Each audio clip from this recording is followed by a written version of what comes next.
আমার মা অন্য জায়গায় বিয়ে হয়ে গেছে। আমার বাবা আমার জন্ম হওয়ার পরে 22 দিন পর আমার বাবা মারা গেছে। কি নাম তোমার? ইয়াসিন আরাফাত। ইয়াসিন আরাফাত। জি। তো তুমি এখানে থাকো? জি, এখানেই থাকি। কত বছর হলো থাকো এখানে? এখানে থাকি, আগে আমি থাকি চট্টগ্রাম, এখানে এসেছি 2 সপ্তাহ। 2 সপ্তাহ? জি।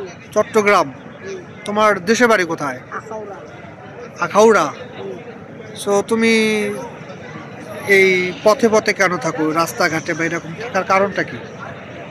আমি মূলত এই জায়গায় আমার থাকার কারণ হচ্ছে আমার মা অন্য জায়গায় বিয়ে হয়ে গেছে। আমার বাবা আমার জন্ম হওয়ার পরে 22 দিন পর আমার বাবা মারা গেছে।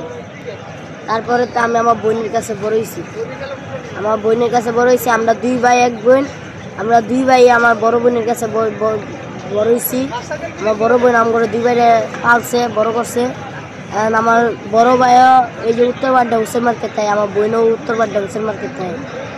ওই জায়গায় থাকে। আমার ভাইয়েরও বিয়ে গেছে, আমার বোনেরও বিয়ে গেছে হেরা এখন মতন থাকে। আমার মা অন্য জায়গায় বিয়া বইছে, কাশপুর বিয়া বইছে, ওই জায়গায় থাকে আমার মা।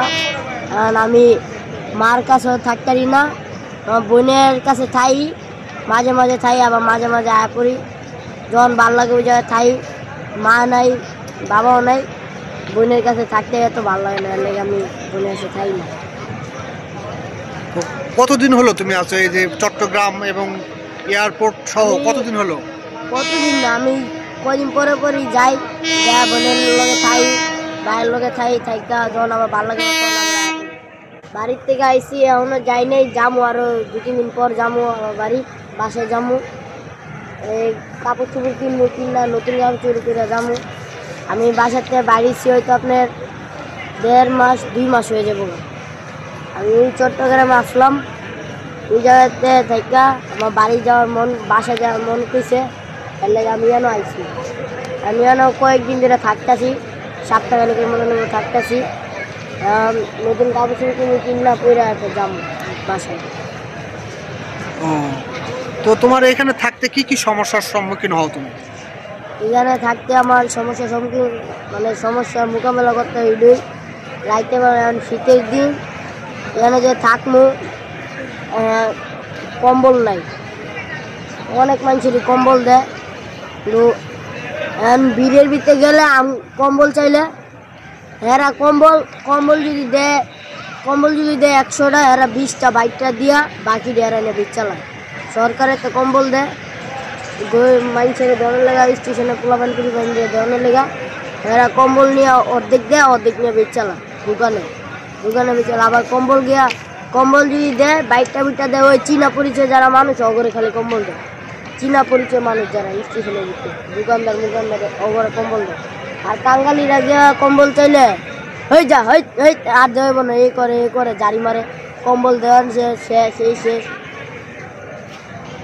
এই সমস্যা হলে একটাই, শীতের ভিতরে কষ্ট করতেছে। তো তোমার জীবনের স্বপ্ন কি? তুমি জীবনে প্রত্যেকটা মানুষের তো একটা স্বপ্ন থাকে, তোমার স্বপ্ন কি? আমার স্বপ্ন এইটাই, আমি একদম ভালো কিছু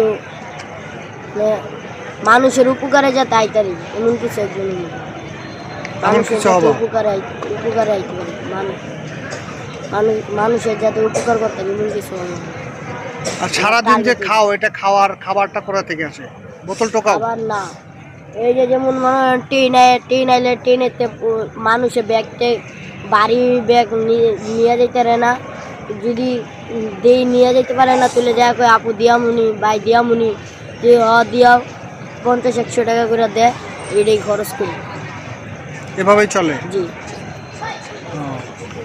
আর ভাই তোমার নাম কি? ভাই নাহিদ। ভাই আমার নাম মোহাম্মদ নাহিদ। তো তোমার এই পথে পথে থাকা কত বছর? আজকে 1.5 বছর। 1.5 বছর? তোমার দেশে বাড়ি কোথায়? দেশের বাড়ি সিলেট। তোমার বাবা মা? বাবা মা চট্টগ্রাম থাকে। ভাই আমি 1.5 বছর আগে আইছিলাম, আমার আব্বা মা খালি আমার দাদি আমার ফাইলে এত বড় করছে, আমার আব্বা মা আমি যাই নাই, সেই জন্য আমার আব্বা মা খালি গেলে খালি মারতো, আর বোন যেরকম মারতো আমার ভাই এরকম মারতো, আমার আব্বা আম্মা এরকম মারতো, সেই জন্য আমি বাড়িতে চলে এসেছি। আমার দাদি থাকে মহাখালী, দাদির কাছে যাই, যে সময় টিয়া টুয়া পাই ভালো, দাদির কিছু দিয়াই, আপেল টাপেল কিনা দিয়াই ভালো কিছু খাওয়ার জন্য। দাদি এত করছে, কী করবো, দেওয়া চলাবে। তার মানে তোমার বাবা মা বেঁচে আছে? জি। তো তোমার এই যে পথে ঘাটে থাকতে কি কি সমস্যার সম্মুখীন হও তুমি?